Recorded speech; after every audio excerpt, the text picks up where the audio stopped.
ക്രിസ്തുവിൽ സ്നേഹം നിറഞ്ഞവരെ, നന്ദി നിറഞ്ഞ ഹൃദയത്തോടെ ജീവിതത്തിലേക്ക് നോക്കുന്നവർക്ക് ജീവിതം പ്രസാദാത്മകമായി ജീവിക്കാനായിട്ട് കഴിയും എന്ന് പോസിറ്റീവ് സൈക്കോളജി ഓർമ്മപ്പെടുത്തുന്നുണ്ട്. ഇത് സത്യമാണെന്ന് വെളിപ്പെടുത്തുന്നതാണ് പരിശുദ്ധ അമ്മയുടെ ജീവിതം. അതിന് കാരണം അമ്മയുടെ സ്തോത്രഗീതം തന്നെ, മാഗ്നിഫിക്കാത്ത്. അത് ഒന്ന് ധ്യാന വിഷയമാക്കുമ്പോൾ നമ്മളറിയുന്നു, മറിയത്തിൻ്റെ ജീവിതത്തിൽ വ്യക്തിപരമായി ദൈവം ഇടപെട്ടത് മാത്രമല്ല, തൻ്റെ ജനതയുടെ ചരിത്രത്തിൽ ദൈവം എപ്രകാരം സന്നിഹിതനായിരുന്നു അതെല്ലാം തിരിച്ചറിഞ്ഞുകൊണ്ട് ഒരു തരത്തിലല്ലെങ്കിൽ മറ്റൊരു തരത്തിൽ അത് തനിക്ക് വ്യക്തിപരമായി ലഭിച്ച കൃപകളാണെന്ന് ധ്യാനിച്ച് അവൾ ദൈവത്തെ മഹത്വപ്പെടുത്തുന്നു.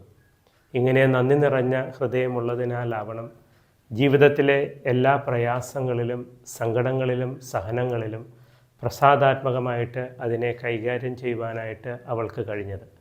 ഇതിലൂടെ ഈ ക്രിസ്മസ് കാലത്ത് അവൾ നമ്മളെ ഓർമ്മപ്പെടുത്തുന്നു, നന്ദി നിറഞ്ഞ ഹൃദയത്തോടുകൂടി ജീവിക്കാനായാൽ നമുക്ക് കുറേ കൂടി പ്രസാദാത്മകമായിട്ട് ജീവിക്കാനായിട്ട് കഴിയും. അതിന് കാരണം എന്താണ്? നമ്മളൊരാൾക്ക് നന്ദി പറയുമ്പോൾ എന്താണ് സംഭവിക്കുന്നത്?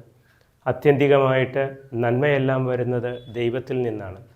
ദൈവം ഒരാളെ നന്മയിലേക്ക് പ്രചോദിപ്പിക്കുമ്പോൾ അയാളത് സ്വീകരിക്കുകയും ദൈവത്തിന് മറുപടി പറയുകയും ചെയ്യുന്നു.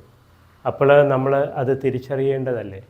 അങ്ങനെ തിരിച്ചറിഞ്ഞ് ഒരാൾക്ക് നമ്മൾ നന്ദി പറയുമ്പോൾ അതിലാദ്യമായി നമ്മൾ ദൈവത്തെ മഹത്വപ്പെടുത്തുന്നു, ഈ നന്മയ്ക്ക് കാരണമായവനെ.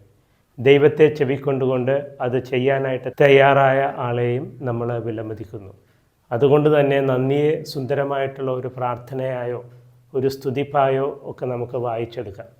നമ്മുടെ ജീവിതത്തിലെ ചുറ്റുപാടും ജീവിക്കുന്നവരോട് നന്ദിയോടുകൂടെ പെരുമാറാനായാൽ നമ്മുടെ ജീവിത ചുറ്റുപാടുകൾ കുറേ കൂടി സന്തോഷം നിറഞ്ഞതാവും, സമാധാനം നിറഞ്ഞതാവും. ചിലപ്പോഴെങ്കിലും നമ്മൾ ചിന്തിക്കാറുണ്ട്, നമ്മുടെ അടുത്ത ബന്ധങ്ങളിൽ, രക്തബന്ധങ്ങളിൽ, കുടുംബ ബന്ധങ്ങളിലൊക്കെ നന്ദി പറയേണ്ടതുണ്ടോ? അതുകൊണ്ട് തന്നെ നമ്മൾ അതൊക്കെ അവരുടെ കടമയാണ് എന്ന ധാരണയിൽ പലപ്പോഴും നന്ദി പറയാൻ മറന്നു പോകാറുണ്ട്. നന്ദി പറയുന്നത് ഒരു ശീലമാക്കിയാൽ കുറേ കൂടി മനുഷ്യരുടെ ഉള്ളിലെ നന്മയെ ഉണർത്താനാവും.